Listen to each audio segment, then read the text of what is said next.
Serious గా బాగుంది కదా. కానీ నువ్వు రేవంత్ రెడ్డి లానే ఉన్నాడు. రేవంత్ రెడ్డిని మాత్రం చాలా బాగా ఇమిటేట్ చేశాడు సార్.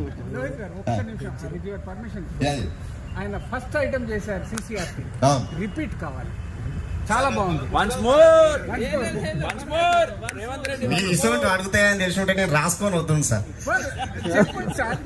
ఎందుకనంటే నేను నిజంగా ఈ హైదరాబాద్కు వస్తానని నేను నిజంగా అనుకోలేదు సార్. మాట్లాడుతున్నది రేవంత్ రెడ్డి వాయిస్ కానీ మాట్లాడేది లక్కారపు రమేషే సార్. నేను హైదరాబాద్కు వస్తానని అనుకోలేదు. నాకు ఏమైనా త్యాగరాయ గాన సభ అనే తెలుసు, నా చుట్టూ నా రవీంద్ర భారతి తెలుసు, గంతే తెలుసు తప్ప నేను హైదరాబాద్ సిసిఆర్టీ చూస్తాను అనుకోలేదు. అసలు అనుకున్నా కానీ ఇంత ఉంటది అనేది నాకు తెలియదు సార్.